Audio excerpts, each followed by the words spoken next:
Alors, elle est sympa ici. La voiture là n'est plus à présenter. Ça, c'est Toyota Prado. Une voiture très sympa, très magnifique. C'est une voiture qui peut être conduite par ceux qui ont déjà réussi. Je tiens à le préciser. Parce que c'est une voiture qui consomme énormément. Tant bien même que c'est un moteur 4 litres à l'intérieur. Une V6, ça consomme. Faut qu'on se dise la vérité. Donc vous allez voir que d'habitude c'est une voiture conduite par l'administration. C'est une voiture confortable, classique. Donc si tu as déjà réussi, tu n'as plus rien à prouver et tu veux pas te gêner à prendre une Range Rover, à prendre une Rolls Royce, tu tapes sur ça. Une Land Cruiser tranquille, une Land Cruiser Prado bien sûr. Donc ça c'est l'année 2023 que je trouve magnifique. Ouais, je confirme. Je vois souvent il y a des gens qui se permettent d'aller acheter une Prado sans les pneus arrière. C'est pas normal. Dans les pneus qui se trouvent ici là. Je sais pas comment ils font, mais ils achètent Prado et sans ça. Et moi je pense que sans ça c'est même plus Prado. Pourquoi? Où tu achètes Land Cruiser, ça c'est ça. Quand on parle de Land Cruiser Prado, il faut forcément que vous ayez ça.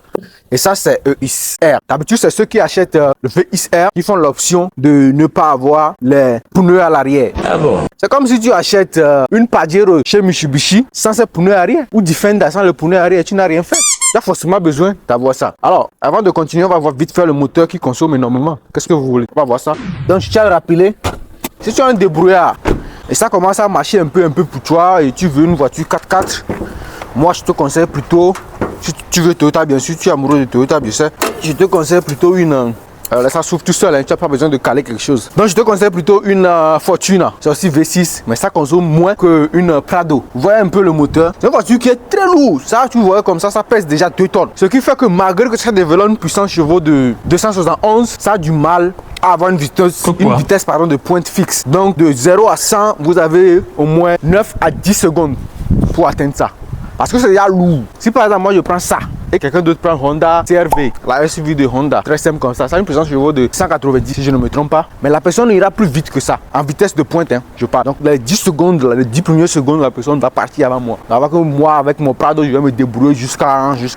Maintenant sur la route, si c'est long voyage, c'est là que le CR-V ne va plus me reconnaître. Ici c'est pétrole, il y a le diesel qui est aussi bien, mais qui n'est pas conseillé si tu roules trop en ville. Parce que si tu roules trop en ville, tu vas faire, je pense, 13 litres à 100 km. Alors que si tu fais un long voyage, là, tu fais 10 litres à 100 km. Alors, tu as économisé au moins 3 litres. Quelqu'un va me dire 3 litres, c'est quoi? 3 litres, c'est quelque chose. Il faut quitter là-bas. Bref, alors c'est ça le moteur, vous voyez. Il n'y a pas grand chose à dire. C'est une V6. Tout ça là. La bague à air, vous voyez comment c'est lourd. Que la personne qui a déjà besoin de respirer. La voiture est déjà lourde. Mais c'est conduit souvent par les gens qui ont gros ventre. Ce qui fait que ça pèse encore plus. Alors, vous avez des jantes très sympa, seulement de 17 pouces, mais c'est les pneus qui en parlent maintenant pour faire remonter la voiture encore plus haut. Comme ça c'est bien haut, hein. Si vous avez 2 mètres et là vous avez 5 mètres sur la hauteur, 2 mètres longueur, 5 mètres 4,9. En plus du pneu là, vous tapez déjà les 5 mètres. Voilà, on met 4,9 pour que vous n'ayez pas peur de l'acheter. Quand vous allez acheter maintenant, vous allez maintenant le contenir, on va mesurer, vous allez voir que c'est 5 mètres environ. Là vous allez commencer par crier, mais vous allez devoir payer. On va voir l'intérieur vite fait. Est-ce qu'on va rester à l'extérieur? Alors ça c'est les portes magnifiques. Pas grand chose à dire. Vous voyez Toyota, eux ils n'ont plus besoin de faire la publicité, donc ils ne se gênent même pas, ils ne sont même pas en concurrence avec quelqu'un. Ça c'est une voiture année 2023, mais par contre il y a toujours des choses classiques dedans, des choses à l'ancienne. Déjà le frein à main qui est encore à l'antiquité, qu'il faut tirer avec toutes ses forces. Et je rappelle que c'est 7 places. Donc à l'arrière, qu'est-ce que vous avez? Vous avez d'abord ça que je remonte et on va le faire ensemble. Voilà. À l'arrière, si c'est pour 3 personnes, vous laissez ça comme ça. Alors si c'est pour 2 personnes, qu'est-ce que vous faites? Vous pouvez rabattre ça tranquillement, faire sortir ça pour des gens pour qu'ils puissent boire de l'eau. La sortie de la climatisation n'est pas ici, mais par contre, vous avez les réglages ici. Les sorties de la climatisation arrière, bien sûr, je parle, hein, c'est par ici, dans le corner. Voilà, ça tape directement sur ta tête. Même si tu es chauve comme ça, excusez-moi le terme, ou bien tu n'as pas les cheveux sur la tête, ça va très bien. Ça frappe directement sur ta tête, ça te rafraîchit la mémoire et tu réfléchis très bien. Raison pour laquelle vous allez voir que les gens qui conduisent Prado en matière de business, ils réfléchissent énormément. Eh bien, ici là c'est déjà spacieux. Regardez, je suis seul aujourd'hui donc vous allez devoir accepter la vidéo comme ça. Vous voyez, je suis très à l'aise. Même pas la manière dont le chauffeur va faire rabattre sa chaise, je serai toujours à l'aise. Mais ça, c'est une voiture souvent que les gens qui conduisent ça, ils ont des chauffeurs. Mais pas n'importe quel chauffeur. Parce que c'est une voiture immense qui a besoin de plus de cerveau pour conduire ça. Vous conduisez pas ça n'importe comment, sinon vous aurez des problèmes au parking. C'est immense. Si tu as l'habitude de garer Toyota Camry, tu penses que c'est la même chose que ça. Tu viens à l'interview, tu dis que tu sais bien conduire et tu veux pas utiliser ta tête. tu vas seulement tamponner la voiture, soit à une autre voiture, soit au mur parce que c'est immense. Donc ceux qui utilisent ça souvent, quand ils veulent des chauffeurs, ils ont souvent besoin des chauffeurs qui maîtrisent ce qu'ils font, qui savent de quoi ils sont capables, voilà, ainsi de suite. On n'a pas parlé de suspension. Ça, de suspension magique en fait. Vous voyez un peu? De suspension magique, ce qui fait que d'habitude vous voyez, vous êtes dans un pays où il n'y a pas les routes, vous commencez par gueuler, oh il n'y a pas les routes, il n'y a pas les routes. Vous allez voir que les gens qui conduisent ça, ils ne vous regardent même pas.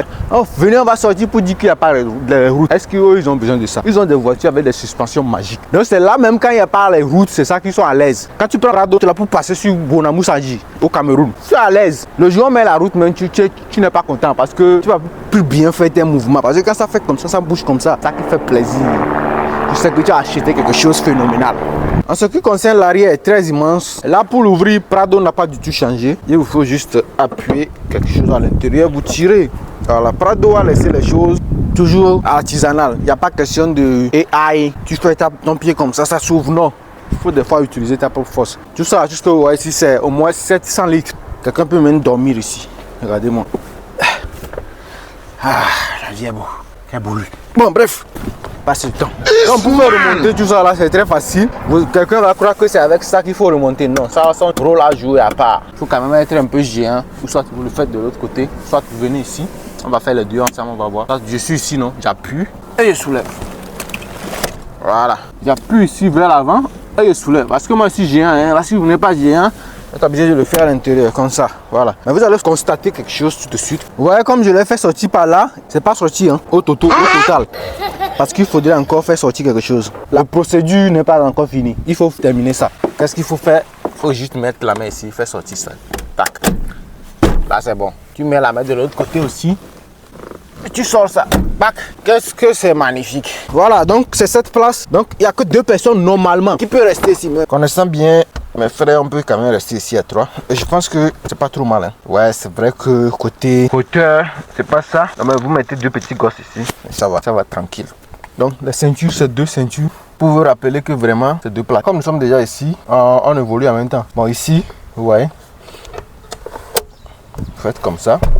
Avec 2 places au milieu. Pour redescendre ça aussi, il faut redescendre pour que l'autre la rentre à l'intérieur. Sinon, ça va pas marcher. Comment il faut le faire? Il faut tirer d'abord ça. Et quand je tire, c'est rentré dedans. Solo. Voilà, c'est comme si c'était en érection. L'érection est finie. C'est ça que je vais tirer. Hein. Je tire. Solo. Vous voyez, c'est rentré dedans. Ok, là, comme c'est déjà rentré dedans, il reste qu'à terminer l'action comme ça. Et comme ça. Bon, faut pas faire ça avec brutalité quand même. Hein. Et ici, qu'est-ce que vous avez? Une prise. Tellement la voiture est puissante, vous avez jusqu'à AC 200 volts. Alors on vous précise qu'il faut fermer hein, quand vous n'utilisez pas. Parce que ça peut aussi court-circuiter quelqu'un. Ce français est bien parlé. Hein. On ferme gentiment. C'est pas bien fermé. C'est encore artisanal, c'est Prado seul qui fait ça. Il laisse les choses très artisanales. Il ne complique pas les choses à faire quoi que ce soit. Il laisse tout tranquille dans l'ancienneté. Vous allez voir que Prado depuis toujours n'a pas changé de forme. À part en 2025 où ils ont créé quelque chose et sans les pneus arrière. Donc l'identité n'est plus là. Et ça, je sais que beaucoup n'ont pas aimé. Beaucoup iront toujours acheter l'ancienne Prado que d'acheter la nouvelle Prado. On fait un petit test drive. Là, vous allez voir. Le bruit n'est pas une méthode. C'est vrai que le côté bruit, c'est quand même bien. Mais il faut être prêt. Payer le carburant. Bon, on n'ira pas trop loin. Puisque je suis seul. Quoi ça ressemble quand tu es propriétaire du Prado et le conducteur. Tu rentres, tu redresses ta chaise, tu démarres. 1 litre vient de partir. This man! C'est pas magnifique ça. Donc par la suspension, regardez comment ça rentre très confortable. Vous voyez?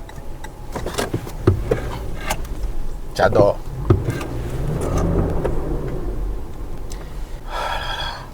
Que c'est magnifique. Déplay! On l'a fait revers. Vous voyez? Voilà. Je vais vous montrer quelque chose vite fait. Ça c'est l'année 2023. Vous ne pouvez pas imaginer qu'il n'y a pas la caméra arrière. Il y en a beaucoup, il y a la caméra bien sûr. Mais cette option, je ne sais pas pourquoi. Sans caméra. Donc c'est 4 roues motrices, 4x4, une vraie 4x4. Il y a des 4 roues motrices qu'on appelle souvent 4 roues motrices. Mais qui ne peut pas faire vraiment ce qu'un 4x4 peut faire là. Eux là, ce sont des doyers. Donc vous voyez la boîte. C'est boîte automatique. Voilà. Si vous voulez. Vous voyez. Ça, si je fais les reverses, vous pouvez voir qu'il n'y a pas la caméra arrière. Qui me permet de faire le bon parking. Donc c'est pour ça que je disais au départ, il faut être vraiment quelqu'un qui maîtrise ce que tu fais, quelqu'un avec tous ses sens pour conduire une voiture comme celle-ci. Voilà.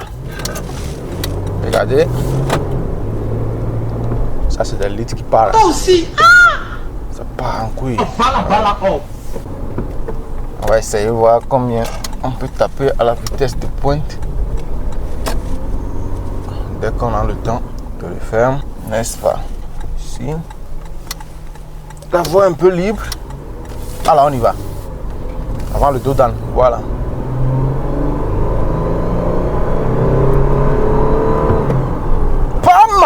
Pas mal. J'ai pas quand même atteint les trucs. Pas quand même dérangé. On essaye une fois encore. On n'est pas dans le meilleur endroit pour faire ce qu'on veut, donc prenez ça comme ça. Mais ce qu'il faut retenir, c'est une voiture très confortable. Voilà. Vous n'avez pas peur des dos d'âne, de tout ce qui est là comme truc. Ici à Dubaï, ça peut te coûter 30 millions, 35 millions. Voilà, ajouté au transport, puisque c'est 5 mètres et près de 2 mètres à hauteur. Tu peux taper au moins 1,5 million. C'est pour envoyer vers l'Afrique. À quoi ça ressemble quand vous conduisez une Prado, hein? À part l'Armada devant moi, les autres voitures, je les vois comme les fourmis maniaques. Je suis en haut. Regardez-moi la Lamborghini. Moi, je suis en haut de la Lamborghini. Urus, cette Lamborghini là. Voilà, là on a l'espace. On essaie les 700. Qu'est-ce que je raconte? Les 200. Regardez l'amortisseur. Tu as envie toujours de freiner. Les 211 chevaux, hein? Ok? Ça, c'est une Ford Fugue devant moi. Je la vois en fourmi maniaque. Aujourd'hui, il y a trop d'embouteillages et on ne peut pas faire plus que ça.